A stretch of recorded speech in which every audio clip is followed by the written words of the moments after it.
going on, everyone? Welcome back into the Dairyland Drive podcast. Collin, Mike, and Riley. Gonna talk something. Talk whatever that blasphemy of a game was on Sunday. Of course, we're talking about the Packers' second loss of the season at home to the Panthers, which I believe they were double-digit favorites. Was it minus 13.5, minus 14? I don't know what Something like that. the final line was, but just an absolute stinker from start to finish. Panthers, got to give them credit. They came in with a pretty good game plan, and they stuck to it. And if you could have probably scripted that up for how the Panthers to win, I think that's exactly what they wanted and how they would win. So let's just jump right into it because I know all three of us are frustrated. Riley just said before we hit record, and he's been frustrated multiple weeks before this, so he's not as frustrated maybe as Mike and me right now. But I want to start with you, Mike. Where's the head at right now? I would have to assume to assume you're more frustrated after this loss than the Browns loss. Like, this one just feels a little different because it was at home and it was just no life, really, it seemed.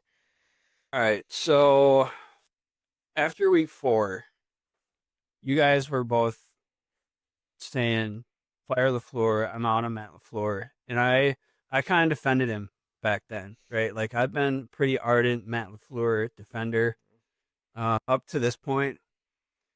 I got to tell you, I'm starting to see you guys' point of view. I haven't jumped over that ledge yet, but my toes are right on that line, man. Like, I don't know. The continuous slow starts on offense here, just frustrating. Like, having to play like out of your mind in the second half to beat these teams. I mean, the Panthers are, like, to me, they're pretty average. Like, that's a team that you should beat pretty handily at home, and there's just no answer.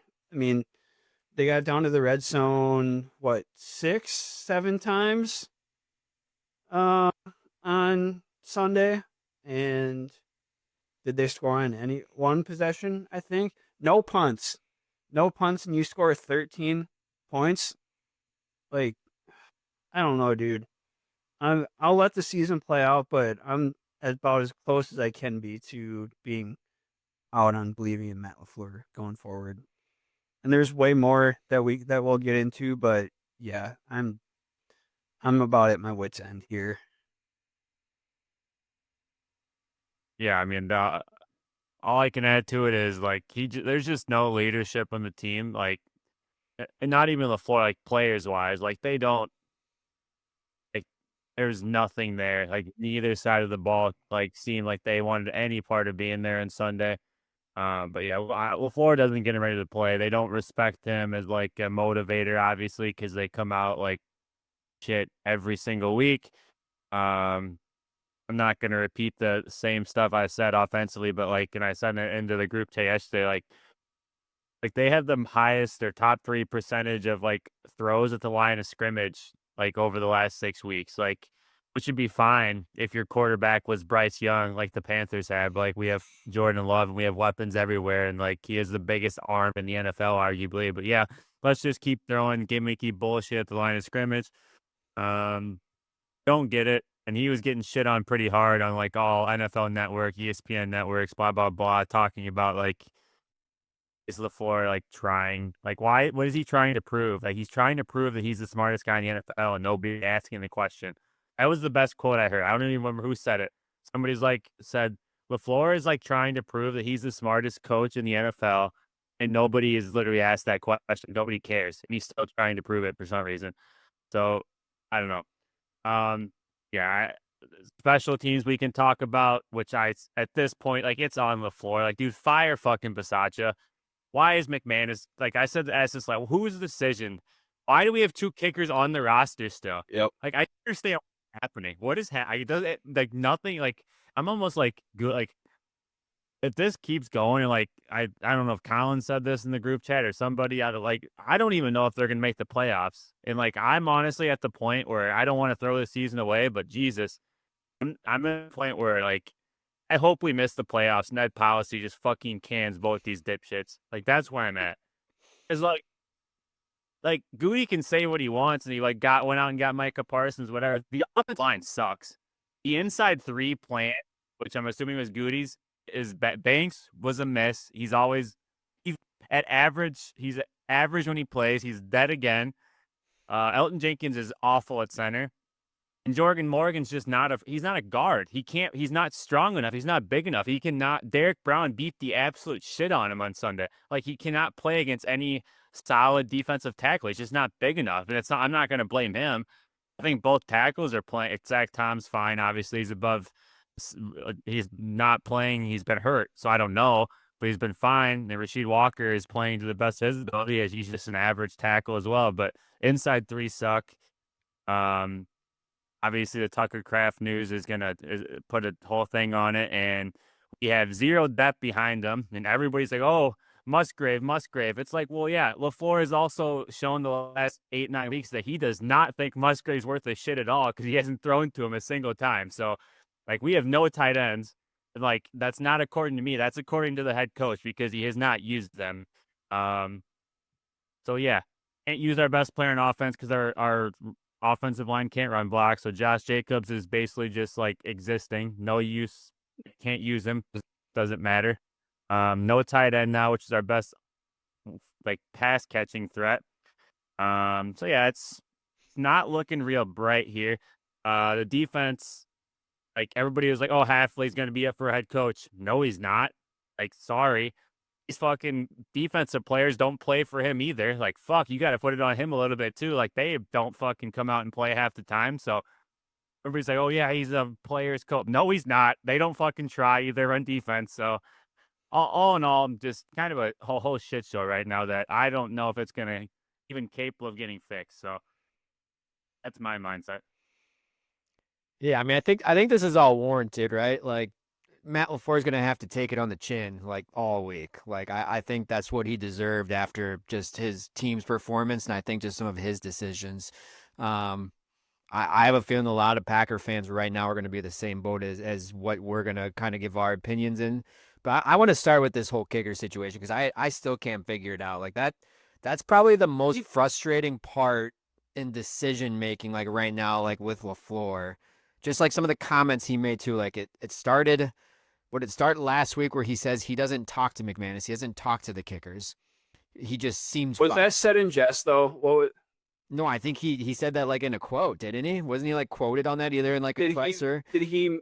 What was the context of that? Like, he says did he actually say that seriously or was it kind of in jest? I think it was like, do you think like is McManus like healthy and ready? And he's like, well, I don't talk to the kickers. He seemed fine. Like, I think that was like... I don't know what the exact quote was, but it was something like that. I don't know if that means like just like before the game he doesn't talk to the kicker or if it's like just overall like at all like he doesn't. Oh, that was like when the injury first popped up like on a Thursday and McManus came out. Well, because LaFleur said like on a Wednesday because McManus was listed as questionable on a Wednesday like 3 weeks ago would have been. It was before the Bengals game that we went to.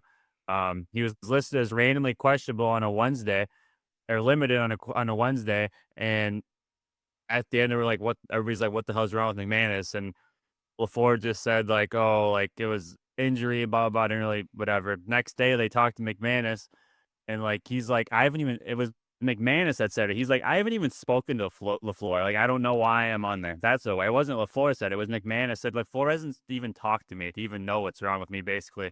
McManus is the one that said that. So, regardless, there's no communication, I guess, between, I don't know, entire special teams or at least the kicker and LaFleur. And obviously, I think everyone can tell if you know ball or don't know ball. I think just the average NFL fan can tell, like, Brandon McManus is not healthy. Like, he's not healthy. Like, he should not be active right now kicking. Like, you can just tell he doesn't have the distance, his confidence. He's pulling stuff. I think just, like, he's just trying his hardest to be out there when he shouldn't. Like, there's no need for him to be out there when you just have Haversick who's been solid and been riding with him.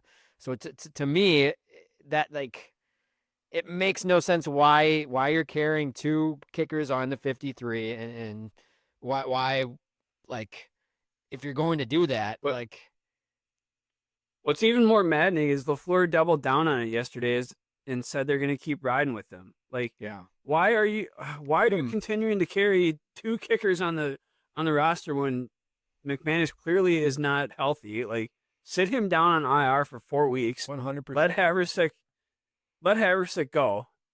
Like, it's so frustrating, dude. It's crazy. Obviously they're going with McManus like moving forward, at least for the rest of the season. So like let him get healthy, and if you are going to be playing meaningful football in whatever December, January, like have him healthy by then. Like it makes no sense right now, and just eating up an extra roster spot, obviously, which they don't, I guess, really value or care about the 53rd spot as we found out. But all right, so that's one frustrating part. The other one, got to talk about the 4th and 8. Like,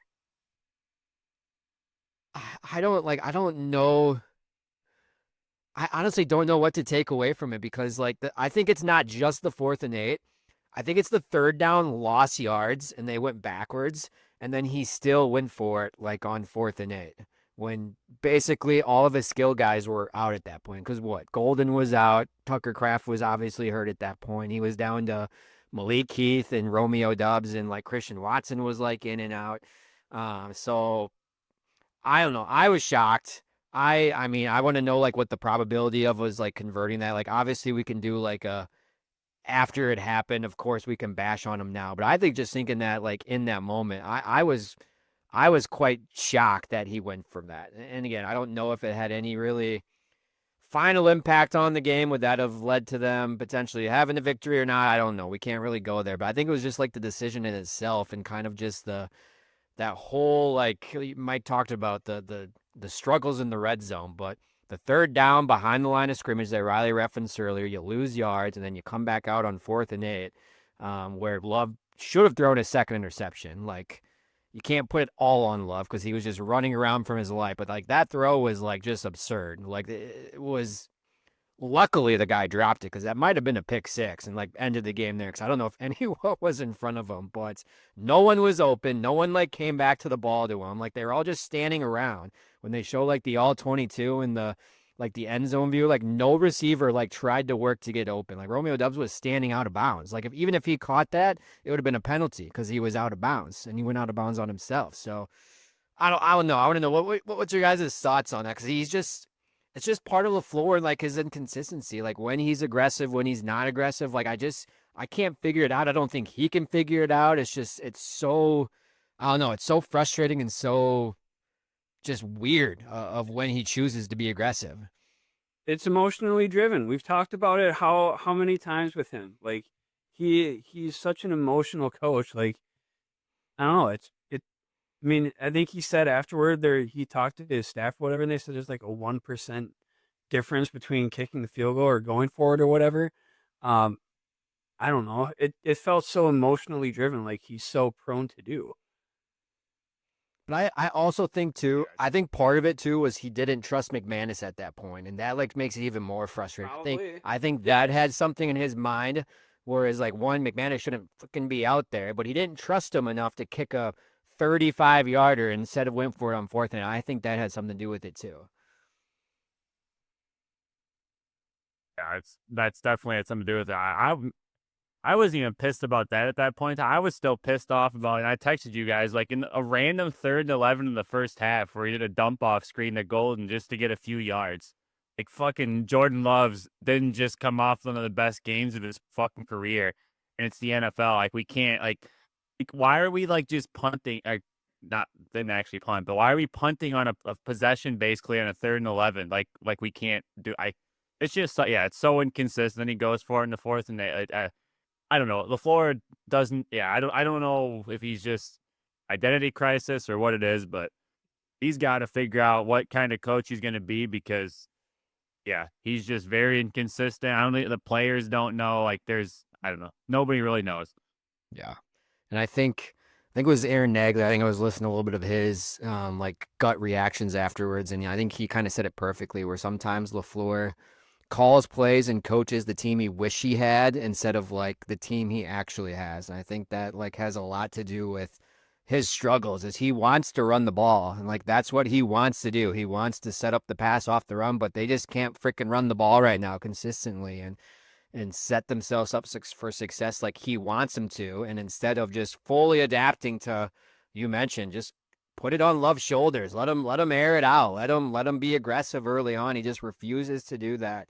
And I think it's biting him in the ass. We talked about the slow starts, the inconsistent drives. Like don't get me wrong. Like there's been some good drives, but I feel like at that point it's a roller coaster. It's up and down, up and down, up and down, like throughout the game each week. So I don't know. I mean, I think we just keep beating the what is it saying? Beating a dead horse like every single week, and hopefully it's going to change. But it's just losing more and more patience and faith in them. I think week after week, like Mike said. But all right, well, I don't want to. Yeah, go ahead. I don't want to give too much more away. We can jump into it more after the Lambeau lines because I'm sure you have some good stuff. So if you have anything to add, you can. Otherwise, I'll let you take it to there. Can I just add one more thing on the offense? Yeah. Why I know Matthew Golden got hurt, but why are we not using him more? And why are we using him the way that we are in the limited snaps that he is getting? Like, look at what Jackson Smith and Jigba did the other night for Seattle. Tell me Matthew Golden can't do all of that. Like, I just don't understand why we're using him so little and we're using him in the way that we are. Like, I just don't get it, dude. I'm so confused. I'm telling you, I think he's got somewhat of like an addiction and like an itch and a need to have a gadgety like slot guy. And for some reason with like just what the roster lays right now at skill position with the injuries, I think unfortunately he's the guy that just fills into like that role right now. And it's like I said, it's kind of the same thing as like Jaden Reed. How long have we been preaching of like get Jaden Reed out of the slot and put him outside where he was like really good in college? And where did LaFleur put him? In the slot all the time and didn't reach his potential. I think that's what we're seeing, unfortunately, with Matthew Golden right now, just with like the situation. And I don't know. Yeah, it's maddening because if you talk about like, well, how do you like replace the production for Tucker Crafts? Well, how about like somehow getting Matthew Golden a little bit more involved in the offense is probably like easy answer number one, right? But I don't know. I don't have full faith that he's even going to make those adjustments and do it. He's just going to roll out the same thing next week with Luke Musgraves just taking his spot or whatever. So yeah, I don't know. It's frustrating. That was my frustration. I wanted to get out. All right, Lambeau lines. Let's get to it before we give it away. We can talk a little bit more after that if you don't hit some of the stuff. But I'm sure you got some good stuff here. Yeah. Oh, we touched on Luke Musgrave a little bit, but in Tucker Kraft's absence now, Luke Musgrave's impact will be blank going forward. Inexistent because it does like they just not gonna. I mean, they barely used Tucker Kraft. Like last week against the Steelers, he went off. Like before that, we were fucking begging for him to use Tucker Kraft, and then like everybody in freaking TV's like, oh my god, Tucker Kraft might be the best tight end in the NFL. But we already had the best tight end in the NFL. He barely got fucking used. We had to beg for it. So now we're gonna have a shitty one playing. So I would assume it's gonna just be pretty much non-existent. Yeah, I mean. Yeah. Collin? I would like tend to agree with the same where and again, this probably doesn't like really answer the question. Like I'm gonna laugh though if like he does like have like a somewhat productive game. And I think it's just going to like go back to like how incompetent like Matt LaFleur has been so far this season on play calling. If like let's say Musgraves comes out this next game and has like a 5 for 50 impact or like has some good catches down the middle of the field, there's some mismatches, and it's like, well, holy shit. Like you've had him this whole time and you couldn't like maybe try to like mix him into the offense a little bit more or try to utilize some of his skill set. Like I kind of hope that happens, like to an extent, just to like show like what the hell are you doing this year? Of like you do have all these weapons and you do have a guy like, yeah, maybe he's not a great all around tight end, but he, can be like a mismatch maybe with his speed and some of his size. And I don't know, like I think it's just going to be he's just going to be inserted to what like Tucker crafted in the offense, and he's probably going to have maybe 3 to 5 targets a game, unfortunately. But I just kind of hope, part of me, that he just, I don't want to say goes off, but he has like a big impact. And then we're all just thinking like, well, where the hell has this been? Like that's kind of what, I don't know. We'll see. Okay. So we've we've expressed quite a bit of frustration, negativity, discouragement here. But let's try to find some positives here. What's the most encouraging aspect or trend of the last 4 games that you've seen, from the Bengals, Cardinals, Steelers, Panthers, this last 4 game stretch? What's the most encouraging thing? Well, it probably was Jordan Love, right? To like some extent. I know he didn't have like a great game this last week, but I don't think that was all on him too. I just don't think he ever truly got in a rhythm and was set up for success. That like the floor could have gotten him. Yes, he did make some stupid ass throws, like the that interception over the middle into like triple coverage was absolutely insane for a third-year quarterback to make. I don't know. Positive X got an interception. Like that's probably got to be something. Like freaking tally it up. I mean, it didn't really turn into anything, but I mean, it kept them from getting points. I don't know. I mean, overall, the last 4 games probably has to be the pass rush to an extent, or like Micah Parsons. But I don't know. It's like very tough to. It's just so inconsistent, like week after week, of like what you're gonna get from him. So I don't know. Like we've talked about, the interior defensive lines played good for the most part. And some of those edge guys, but like shit, Romeo Doubs, I guess too. Like that's probably been a positive, but again, like it's not a positive because there's no way they're gonna pay him what he wants. So he's for sure gone after this year, I would say. So I don't know. It's tough to pick one. If I was gonna say offense, I'd probably go with Dobbs because he's just been consistent. They just don't give him the ball. Defensively, I'd probably go with like Quay and Edge combo at inside. They've played, like Quay's played at a high level, and I thought he was like even above, like not fucking up. Like even this last game, like the Panthers ran it down the Packers' throats. Like that wasn't on them. Like they had fucking linemen coming to them instantly. Like I was gonna say the interior defensive line or the defensive line in general, but the Panthers half dead offensive line just fucking absolutely massacred them. So yeah, I can't even. They're like dead to me right now in general. So I would say Dobbs on offense, and then just the 2 inside linebackers on defense doing what they've been doing.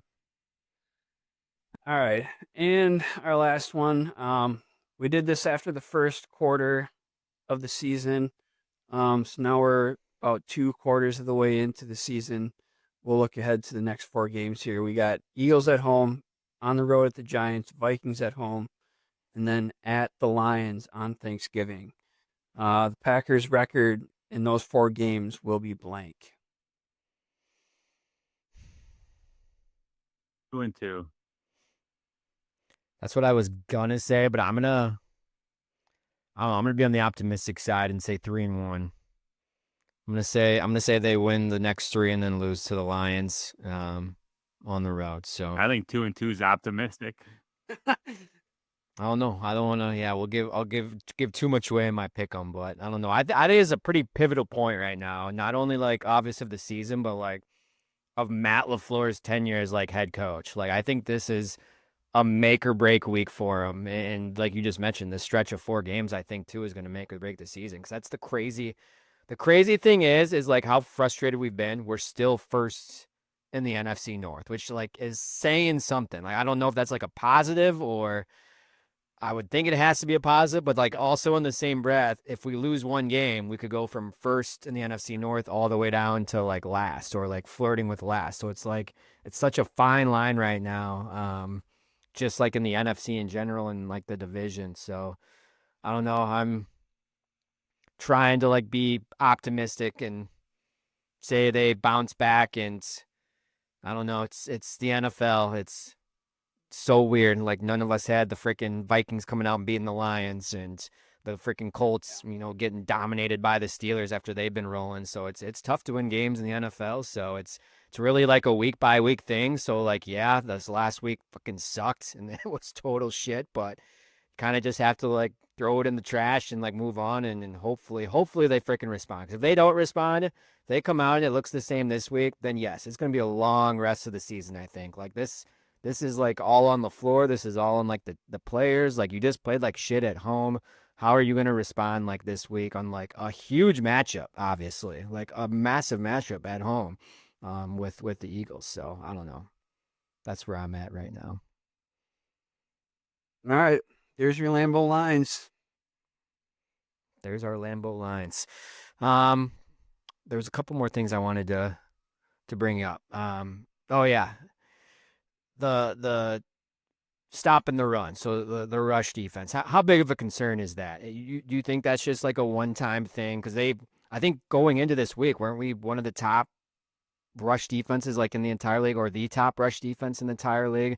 Do you think this is just kind of a one-off thing of that's what the Panthers wanted to do and the entire game plan was that, or do you think this is like red flag alert for the rest of the season here, just with what we saw and how it was dominated? Because I think I texted Riley. You know what? It reminded me of the Jets game a few years ago when Aaron Rodgers was still in town, when the Jets came in and just absolutely physically dominated the Packers on both sides of the ball. Like that was kind of like the feeling that I had after that Panthers game. Like Rico Dowdle like looked good and like explosive, but like you mentioned, the offensive line very average, some banged up guys. And it didn't look like it. It looked like that was the best offensive line in the league, and they were just running at ease and doing everything they want, just controlling everything. So, is that a concern, you think, like for the rest of the season, or do you chalk that up as just hats off to the Panthers for like the game plan for 1 week? We'll get back on track here moving forward. No, it's 100% on Halfley because, like, my thing with the defensive line is after the Panthers started getting rolling, I think they kind of just said, like, gave in and took it. But, like, there was plenty of instances where the Packers were not aligned anywhere fucking, like, run game sound properly at all. Like, I don't know what the fuck the adjustments were or what Halfley was like trying to slide the defensive line to, but like they were not gap sound at all, which is like basic fucking football like stuff. So yeah, that's they Panthers found a weakness in Halfley's scheme to make him trigger what his adjustments are and how the defensive line aligns. Um Obviously, we have the Eagles coming to town, and I'm going to say Saquon's probably going to rush for 150 yards because it's just basic shit, and he's playing a basic ass gimmicky fucking defense, just like LaFleur is on offense. Like the third and long, let's put Parsons at linebacker. Yeah, cool. Like he's fucking getting doubled there now. Can we not? Like the Panthers did that the first time. Guard center fucking just slid to him and doubled him. And then we ran it 6 more fucking times, and they doubled him out of that fucking spot 6 more fucking times, which does nothing for him being there. But yeah, that's cool, half. Let's just keep fucking doing it. So yeah, dude, I'm done with this entire coaching staff. Like fucking they all three are bad. Like I don't know what's happening. Like stop, can we just like put fucking Micah Parsons at defensive end and let him rush? Like Jesus fuck it. Like I'd rather him get doubled by a tight end and a tackle than actual 2 offensive linemen. Can we light and then the one that pissed me off was the to go up the double pump that Rico Dowdle got the whatever. Like if you go watch that touchdown, there was fucking one defensive lineman on the entire left side of the defense. Yeah. There was 4 on the other side. It was one defensive and they put 2 linebackers there and they just caved it down and fucking just like what are we doing? That's the biggest and easiest walk-in touchdown. He walked in. And it was because of alignment. It wasn't because their offensive line. They literally just had to lean on the Packers' defensive linemen all to the left because they all had fucking they all had leverage. Like, what are we doing? They didn't even have to fucking do anything. I don't know. Oh, yeah, and I'm sure it was some tendency that the Panthers show, but like, unlike the Packers, other teams can like actually like change the play and like just do something simple. But I mean, LaFleur's not capable of that because he has to motion 17 guys in a fucking circle and then do this. But Okay, I'm done. I'm done with it. But yeah, I think it's on Halfley. I'm very like I don't know what he's doing. Like it's just not. It's just basic fucking schematics, and he's just getting rolled right now. But I mean, it's we can even go farther. We've been saying this. We going against veteran quarterbacks up until this week, obviously. But like we've been talking about how fucking easy the check downs and all the getting like it's all basic shit. And he just will not fucking do anything about it. And now the Panthers took it into the run game. This is basic shit. They didn't do anything fancy. Like they just Dowdle just like came right at you, and like there was nothing there because they were misaligned half the time. But yeah, the defense is they're living off of like they have a bunch of freaks. Defense is fucking super talented, but like they're just getting out coached like bad, and like their talent is what's making it look better than what it actually is. Yeah, I would say defense just beyond the run game. I mean, defense as a whole is not up to snuff right now. I mean, I know that they only gave up 16 points, but their teams are just going right down the field on them, and everything looks easy until they get to the red zone or whatever, and they're somehow stopping them. But I mean, they're not generating turnovers. They're not putting the offense in advantageous situations, short fields. Like, help the offense out a little bit. Like, come on. Because if they punt it, I mean, our punt return's not going to do anything with it. So I mean, that's not helping at all either. Yeah. I was just gonna add this too. It seems like compared to the rest of the league too, it's very easy to like put a game plan together against the Packers defense right now. It seems like it's week after week too. Like it seems every opposing offense like comes in with a great game plan against the Packers, and they're able to move the ball, like you said, up and down the field. Like luckily for the most part, I think the saving grace is they've been holding some teams to field goals, and like if teams would convert some of these drives, it could be like a lot worse right now. I think that's like some of the saving grace, but yeah, it just seems very easy of team after team, and it hasn't, like we mentioned, hasn't been like just like star power quarterbacks that we're facing. It's some of these like older savvy veterans this last month, but just the opposing offensive coordinators just putting together great game plans and then just come in and executing. And then on the other side, Packers just aren't executing. Like we can talk about like the shit, just overall game plan or lack of game plan there of LaFleur, but like also like holy shit, the penalties and just like the mistakes on offense too, like throughout the entire game was so incredibly frustrating to watch. Just like drive killers and drive enders. So it's just right now, just like no complimentary football, like you mentioned, and just like very clunky and not appeasing to the eye, we should say. But Yeah, people are gonna say like, yeah, the Panthers only scored 16. Like the Panthers were not trying to score. Like that was their entire. Like Collins brought this up, and like Greg Olson said it on the broadcast. Like the Panthers are like did not want to score fast. Like that's not what they were trying to do, and like that was very obvious to literally every person that was watching the game probably, and like you would think at some point in time, Halfley would start sending the fucking house or something, like realizing, like, yeah, they're just going to ticky tack down the entire field, go on long, slow drives, keep the offense off, out of rhythm, get the tire out the defense. And he just let them do it. And that's what they did. And they only scored 16 because that's literally like, I guarantee you they're like, all right, we're going to use as much time as possible. If we score 17 to 20 points, we're probably going to win. And they scored 16 and still won. yeah, and bringing up Olsen again, what did he say? I forgot what's in the first or second half. After it was like a situational football. It might have been at the end of the first half, if I remember correctly. The 2 minute drive at the end of the half when they're running the ball. Yeah, and he's like, why are they running the ball, or what are they doing? Yeah.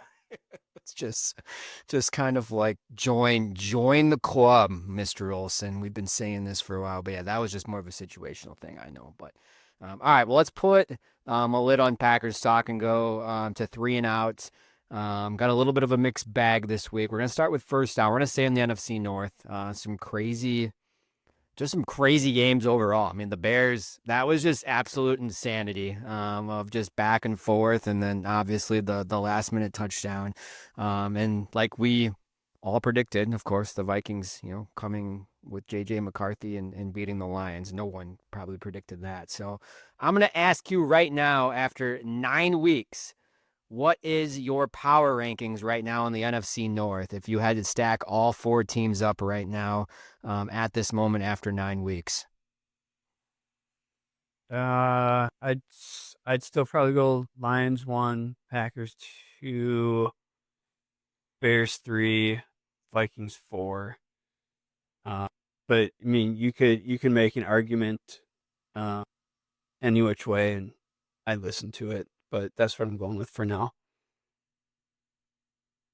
Yeah, same. I'm nothing that same exact power rankings. Like, yeah, I think the top 3, and I mean, Bears are coming. Their defense isn't great. The Vikings, I think the Vikings, even though they just won, like they had, like JJ McCarthy's like not good. He has done nothing for anybody to say that he's a good NFL quarterback. Like he literally passed like what 115 yards. Like, he had the same stats as Bryce Young did against the Packers, but like somehow won. Like I don't. The Lions like outgained them by like 150 yards. I don't know even know. I don't. I mean, I had that game in the quad box and like it was on, but like I didn't pay attention really, so I don't really know. But like. Yeah, J.J. McCarthy has not done anything to prove anybody that he's actually a good NFL quarterback. Okay. Let's go to second down. Kind of staying with the same topic. In your eyes, where does the NFC North rank in all the divisions in football right now? Like if you had to try to put them as, are they the best division, right in the middle, towards the bottom? Where do you have the NFC North right now, just like across the league right now compared to some of these other divisions? Because there's a lot of good football going on in the NFC. I know the AFC's got some good teams and good divisions as well, but just kind of curious of like where you kind of overall put this division. Like, is it just a bunch of good to average teams? Is it still like a couple of top of the tier teams in the Packers and the Lions? Like where do you kind of stack the NFC North against the rest of the league right now? I'm looking at. Go ahead, Riley. I would say third. I think the NFC West is those top 3 teams are just like the 49ers are doing and their entire roster is dead. And then the Seahawks and the Rams are what they are. I think I'd put the AFC West second just because those top 3 teams, like the Chiefs and the Broncos are fucking good. And the Chargers are pretty good as well. And I'd put the NFC North because I don't know if there's 3 teams like those 2 divisions have that are like, I think you can say the Lions and the Packers like have that potential, but I don't know if the Bears or Vikings fall into the category of like a 49ers or a Chargers or like a stacked third team. Yeah, I was just looking at the standings here. I'd probably put the NFC West at number 1, and then, like you said, AFC West and NFC North 2 or 3 flip flop. I could be talked into either one. Okay. All right, let's go to third down. This is going to be kind of a 2-parter. I want to start with the Packers. Buy or sell this hype that they're actually, I know the trade deadline is passed, but now there's been some reports about some free agency possibilities. Buy or sell that the Packers are actually actively exploring signing a free agent cornerback to add to that room right now. Do you buy or do you sell that? And I know Asante Samuel Jr. has been brought up today in a report, but do you buy or sell that they're actually serious about adding to that room? I'd buy it. I'd buy it. They had to. Like, there's nobody. Like, Hobbs is hurt. Like, Micah Robinson got stole off practice squad a couple weeks ago. Like, they just, like, literally, Bo Nelton's playing receiver now again, so I don't know what's happening with him. He's kind of just there as a special teams guy, it seems like. So, like, I think they're, like, down to, like, 3 corners the way it seems. Like, they got to do something here. Yeah, I don't know if they have a corner outside their top 3 that's actually played like an NFL defensive snap. And now Hobbs is hurt he's out for the next 2 weeks at least. So beyond Valentine and Nixon, I don't know if they have any corners on the roster that have played an NFL defensive snap. Okay. And then part 2 of it, I just mentioned it. Asante Samuel was the new rumor today. He was cleared for football activities after the surgery. So if that smoke is real, and they do sign Asante Samuel, what would he do to this team? I honestly have no idea. I don't know enough about Asante Samuel Jr. And I don't know how long has he been out. I mean, how long is it going to get him to? Do you have surgery in April or something like that, if I remember correctly? I think. I mean, he played as recently as last year. I think he's a good cornerback. I mean, if we go back to I think our off-season chat, I think he was a name that we brought up about potentially signing, like just in the off-season. But obviously, yeah, he's conditioning and game level and stuff. But I would assume if you make that signing, it's probably like a minimal impact right away, but maybe just adding to the room because you don't know how long Hobbs is out. But Yeah, I don't know. I feel like it's just you're just adding a body just to have a body almost at this point, just to have depth in, in case of emergency. Yeah, I think that's all anybody, whether it's him or whoever, like he's just there in case Valentine or Nixon get dinged in the game, because otherwise, like it's literally down to Bo Melton, and I don't know if that's the situation that we really want. okay. All right, well, that's 3 and out. Have a bonus one, just the NFL trade deadline day in general. I don't know if you guys got to see like all of the deals that went down. There was some pretty big ones. Was there any of them that kind of stood out to you the most, or shocked you the most, or confused you the most, or I guess just what was maybe your one big takeaway or surprise from trade deadline day on some of these deals or lack of deals? Uh, Jets kind of just like fire sailing the team now, like just pretty much giving up on the year. Is Sauce?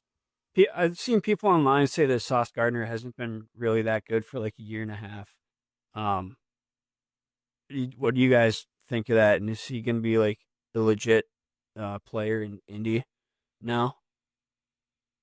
I mean, he isn't giving up more than 2 catches to any receiver he's guarded all year, so I think he's fine. So that's what I was gonna do. I was gonna go with Sauce. I was gonna go with the Colts. Like actually, like the Colts, like, and like they've shown it until this last week, but like the Colts, like actually saying like fuck it, yeah, Danny Dimes, like let's go win a Super Bowl. Like it's still like weird, but like I said, they've shown it. Like that's a good story. Like if the Packers fucking like blow up here and don't make the playoffs, like I'm jumping on the Colts. Like that's my team. I'll probably ride with it. I just think it's funny.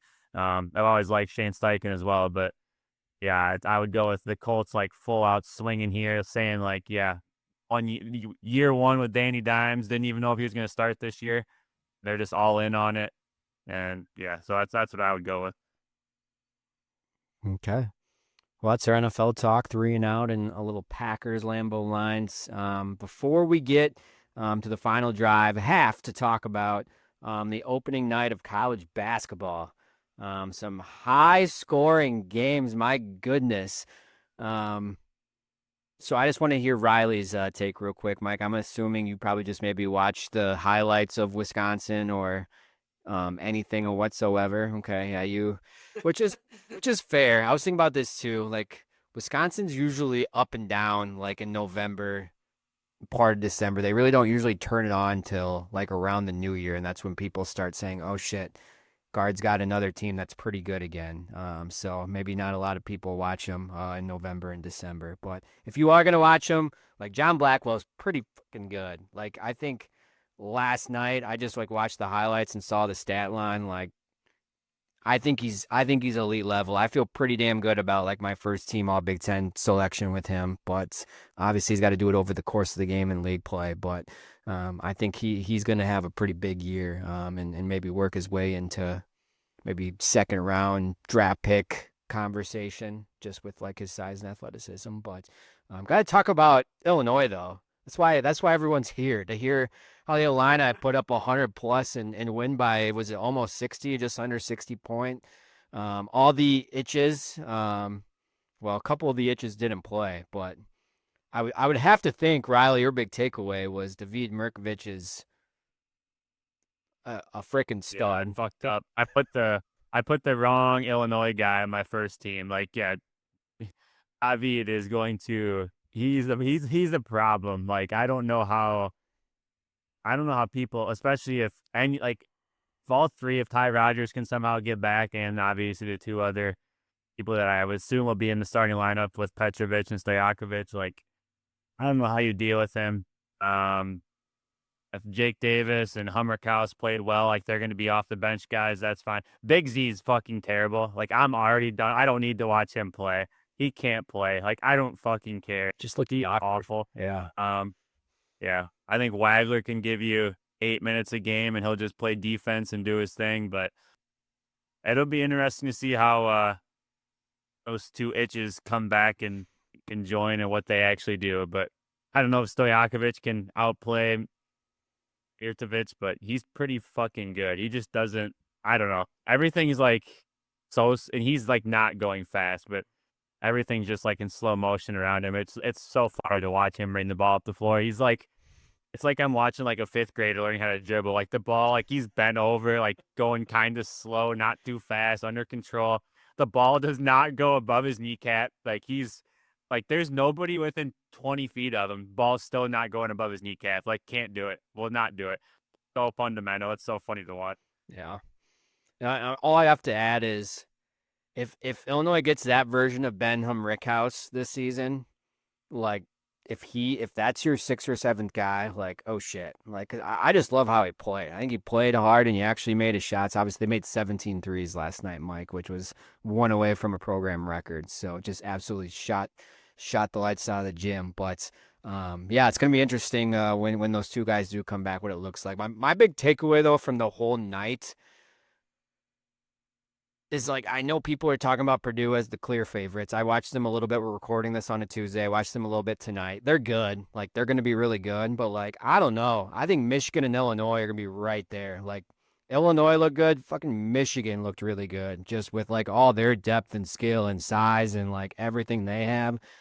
Like, I don't know. Like, I think nothing to take away from Wisconsin, Mike. But I think as of right now, if you were to ask, I would say those three are, like, on a tier. And then I think there's maybe 3 or 4 teams in a tier right below them, just with what I saw, at least offensively, and just like all the skill. But yeah, Michigan's going to be a problem. And I hate saying that because I hate Michigan. Absolutely hate Michigan, like in every single sport, especially basketball. But I think they're going to be really good. And yes, Purdue's going to be good too with their whatever, those guys that have been there forever, Braden Smith and Fletcher Lawyer, which just, goddamn, just go away. Graduate and leave. Like, no one wants to see you anymore after this season. But yeah, they're going to be fun. But all right. Any other closing thoughts, Mike? Did you want to add anything to college basketball talk? Riley, any other closing thoughts before we get to final drive? Koa Pete might be the best player in the country, and it's already over with. Like, he just dominated Florida's three bigs. Like, they just throwing all three of them at him. And, like, yeah. I don't know. That was a good ass game, like a high level game for like a first game of the season thing. I think if Florida ever figures out how to play defense and get Thomas Haw actually like incorporated into the offense because he's a fucking stud, like they'll be fine. Like, I think they're going to be fine. I think they'll figure that out. But Koa Pete is a true freshman against those fucking three big guys, rotating them against him, and that was insane. What's his name? Koa Pete. Koa Pete. And he plays for Florida? Arizona. Oh, yeah. Okay. Yeah, he Florida by himself. Like, Florida like has their 4 and their 5 back from last year. Like, there's the one's a 7-foot Australian, the other one's a 6'10". Like, he's basically just a bully. And then they have a 7'1" guy as their 6th man, same as last year. And like, they kept rotating all three of those at him. And this fucking freshman from Arizona just did whatever the fuck he wanted. Like, it was insane. There's no pressure, no stretch, just mid-range, back him down, hook shot, rebound. Did not. Like, he's his dad's an NFL player, so like an NFL offensive lineman was. So you can like tell. Like, it translates. It's like, yep, that's a fucking offensive lineman just bullying the fuck out of these guys. But he's just an 18-year-old freshman doing it. It was insane. Yeah, there's some high level freshmen this year. I think obviously the Boozer twins. And then Diabanza from BYU is obviously really good. And yeah, Koa Pete's up there as well. I think Kansas, their freshman's name escapes my mind right now too, but he's really good. So, yeah, gonna be fun here. And there's some big matchups coming up here in these next couple weeks. Illinois plays Texas Tech, I know.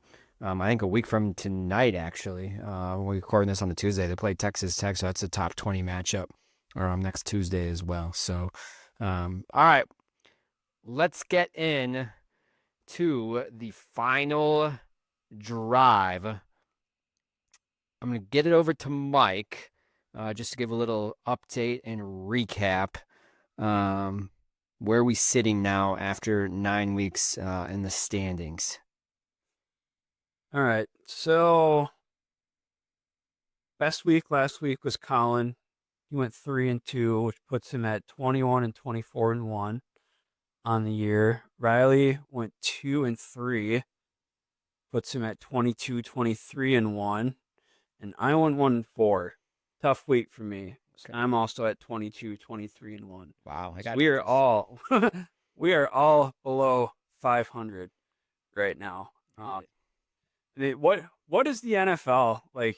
I can't figure it out. Like the Colts losing last week, Lions losing last week to the Vikings. Like I don't know. That's why I'm trying not to get like super down on the Packers yet, just because like it seems like every team's gonna throw up a stinker or two every year. I mean, so I'm not trying to get like too down on it yet. We said it every week is a new game, basically. You never know. But yeah, tough to pick these games. Oh, it definitely is. Yeah, it's definitely a week by week league and almost impossible to pick at times. But we're gonna try our best to do it. And yes, our best right now is under 500. So give us a little shit if you want to in the comments of how well we're all doing. But also, F you guys. We love you, but F you. It's tough to pick. So you do it. You comment. You let us know. I bet you guys would be doing about the same. So with that being said, let's get into week 10 right now. We got 6 games. Or six total points available, I should say. Doesn't have to be necessarily 6 total games because you can double up. But let's start in Green Bay at Lambeau Field. Monday Night Football, probably the top team in the NFC right now in the Eagles, which, by the way, like, what a bye week for the Eagles. Packers lose, Lions lose, like, they just sit on the couch and get to, like, watch that all. I think that's got to be pretty good for them. But Packers, Eagles, we'll start with you, Mike. Who do you got in this one? And the Packers are 2.5 favorites too, I believe. I know, I can't believe it. And I'm gonna ride with them. Like this team just seems like a team that plays to the level of their competition. So this is more of kind of a hope pick that they'll actually like play up to the Eagles level this week. Rebound from that stinker of a game against the Panthers, and hopefully I'm not wrong. So I'm going Packers against the Eagles, probably against my better judgment. Riley. Yeah, I'm gonna go Eagles. I kind of basically said this earlier. Like I just don't know how they stop the run game, and then like they can't to stop the run game against the Eagles. You're gonna have to play man, and I'm sorry, Carrington Valentine and Keyshawn Nixon are not gonna cover AJ Brown and Devontae Smith. Like it's just not gonna happen. And I just don't know how the Packers offense keeps up with what LaFleur has been showing, and the fact that their entire skill room is like fucking dead right now, and the offensive line still sucks. So, yeah, that's just where I'm at with it. Everything Riley just said is why the Packers are going to somehow win this game over the Eagles. So I am taking the Packers because it's going to be one of those games where no one is going to really ride with them. I think I told you. I think this is such a pivotal like game of the season and a pivotal point of like Matt LaFleur. Like I think it's kind of make or break right now for him. Like if he comes up and gets yeah. I could see the Packers losing. I could literally see the Packers losing by like 4 touchdowns. Like I could see them losing by 28 points this game. Like that's like I'm not kidding. Like I'm not being emotional. Like this everything points like football wise. Like the fucking Eagles have 2 tackles that can actually block Micah Parsons. Like there's just like nothing here that's like the Packers have an advantage at in this fucking game.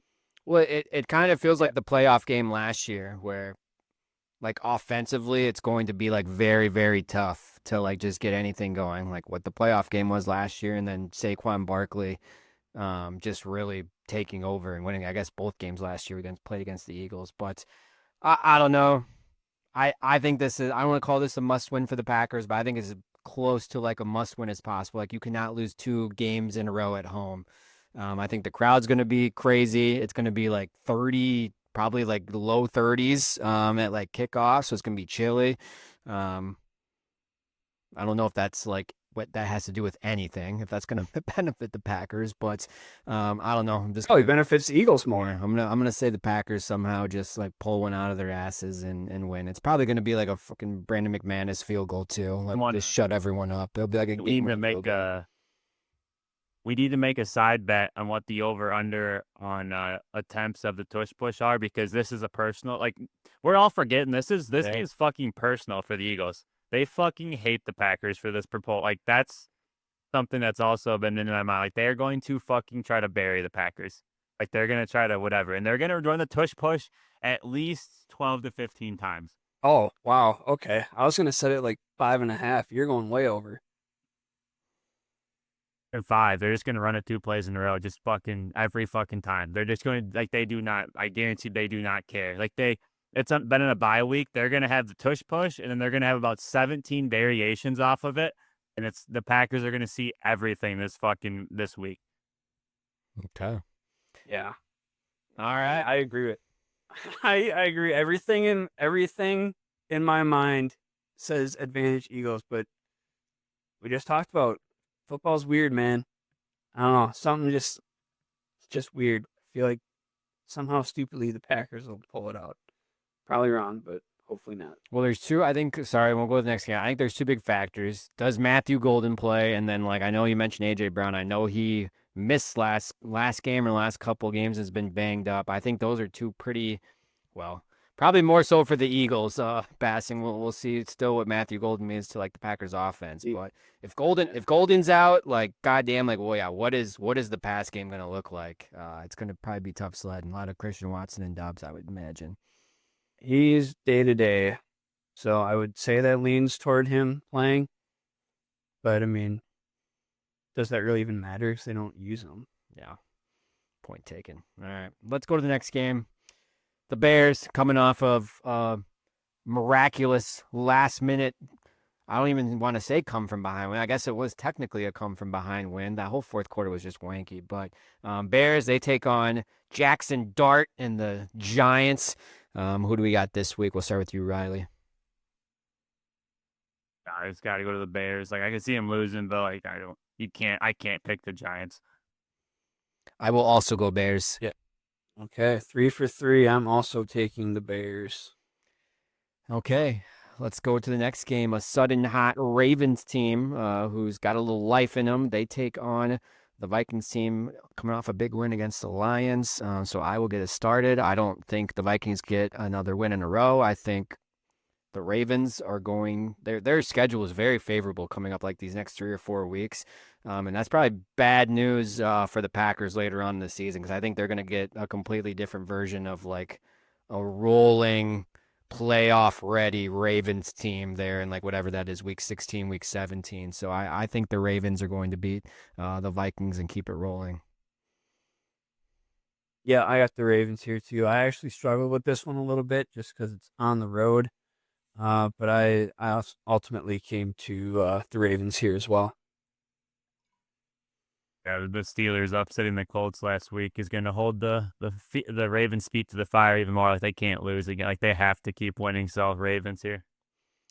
All right, the last NFC North game, the Lions taking on a struggling Commanders team that does not have Jaden Daniels because he was kept in when a blowout has occurred and got hurt. So they're going to see Marcus Mariota. So who do we got in this one, Lions or Commanders, Mike? I got the Lions here. Obviously with no Jaden Daniels. I feel like Debo and Terry McLaurin haven't really been themselves so far. I mean, Lions have got to win this one. I don't know how they lost Vikings. So I think Lions rebound this week. Yeah, same. Commanders half dead. Lions aren't going to lose 2 in a row. They're going to come in pissed off. So Lions big. I do. I think this can be a huge bounce back. One of those Lion blowout games that they just have everything working. So I'm going to go Lions over Commanders as well. So, all right, those are our 4 NFC North games. I didn't hear anybody double up, so I'm guessing we're going to have different locks and upsets. So let's start with our locks of the week. I'll get us rolling. I did bounce back with my Ravens pick and an 8-1 on my locks list. This week, I'm going to ride with the team that just beat the Packers. I have not picked the Panthers. I'm going to go Panthers over Saints. There was a couple other games that I contemplated, but I don't know. I'm probably going to be completely wrong on this one. The Panthers will probably just throw a stinker and make the Packers even more confusing, but I have Panthers over Saints as my lock of the week, especially with the rookie quarterback for New Orleans has not looked great at all in his game in one quarter. All right, so for my lock, I'm going with the Seahawks over the Cardinals. Seattle looked really good last week, albeit against a half-dead Commanders team, like Riley just mentioned. Cardinals, I don't really know what they are, so this game does kind of scare me a little bit, but I'm kind of starting to run out of teams here that I feel absolutely good about. But Seahawks at home looking good, so that's going to be a team I roll with for my lock. Mine is I've been talking about this team a few times this episode. I'm going to go with the Colts to bounce back, adding Sauce Gardner, a lot of momentum, positivity. They play the Falcons, which are completely just like stumbling, falling apart. So Colts over Falcons. All right, that takes us to our upset of the week, and I don't know. I have a feeling this game might be picked all 3 times, so I'm gonna get us started here, just because I think they sneakily might be right up there with the best teams of the AFC. I'm gonna go Patriots over the Buccaneers as my upset of the week, and I have a feeling it might be across the board here. No? Yeah. Yeah, that's who I got as well. Okay. Riley? Okay. Same. All right, there you go. I had a feeling when I was looking at all the spreads this week in the games of that was like really the only one I was like, you know what? I'd feel good about that one. But I don't know. Patriots, they're back, man. They are. I think they are. It's time to talk about them a little bit. Yeah, I think they're good. Absolutely. I just don't feel like that good about it just because, I mean, the NFL is so weird. Like I just mentioned a little bit ago, and Tampa's not that bad. So, and it's road games. So I don't know. We'll see. Anything can happen, but go Patriots, I guess. There you go. All right. Well, those are all our picks for Week 10 of the NFL season. A lot of similar ones. I think really the only difference was our locks and the Packers-Eagles game. So we're either going to have very similar records or maybe one game off of each other. But that's that. So before we get out of here, any closing thoughts about the sports world in general of what's going on right now? Too bad Jays couldn't pull it off in the World Series. That was an awesome Game 7. Don't know if you watched it all. Thought the Jays were going to pull it off, but Yamamoto is just an absolute machine. Probably the best pitcher in baseball. So that sucks. UWL football pulling off another win. Keep it rolling, Eagles. Yeah, I'm at a point where I just need college football to speed up here. I just don't give a shit about any of these games. There's just no good games. It feels like, I mean, luckily this Saturday, for the playoffs, I have to drive 3 hours and then 3 hours back. So 6 hours on the road, I won't even pay attention to it. So in the game, so that's 8 hours probably. That at least I'm getting a bye week from college football boringness at least. So can't wait for the playoffs to get here and teams to actually play to it that actually fucking matter. All right. You guys going to be able to watch the Monday night game next week if YouTube TV and Disney don't settle their dispute?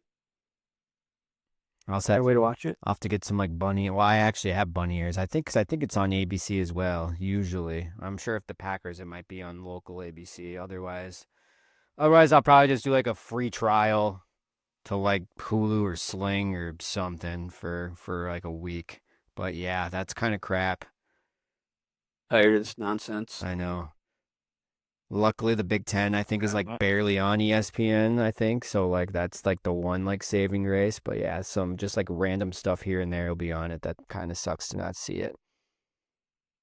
But I already had the Watch ESPN app or whatever you want to call it because I follow FCS and like La Liga's on there, which is like Barcelona, Real Madrid and shit. So my soccer nerdiness already had me saved on that. So I already had that app and all the ESPN stuff's on there, obviously. All right. And we do have a comment from our last episode, the episode 35. Sam Soda. Glad to have you back in the comments on Spotify. This one's going to have you guys thinking a little bit. Halfway through the season, who do you guys have winning each division race? Let's start with the NFC. Let's go All NFC the North. divisions? Yeah, let's go NFC North. Lions. Ends. Lions. NFC West. Rams. I'll just be different and say Seahawks. Okay. Well, that's a tough one. Yeah. I would say Rams probably at the moment. But yeah, I think that's going to have the two really good teams. Let's go NFC South. Bucks. Buccaneers. Bucks. Okay. And then NFC West. Or NFC East, sorry. I mean, East. NFC East. Eagles. Eagles. Eagles, easy. Cool. Let's go the AFC. How about AFC North? Sneakily could be interesting. Ravens. I'm gonna go Ravens on this one. Yeah. Ravens. They're gonna come firing back. All right, I'll make a consensus. Ravens. Let's go AFC East. Fuck, this is the other one I'm not sure on. I think the Bills pull it off. I'll go Patriots then just to be different. Yeah, I'll probably sadly say the Bills as well. AFC. Not the Jets. The Jets. AFC South. Colts. Colts, and then finally the AFC West. I had the Broncos since last fucking March, so I'm riding this wave.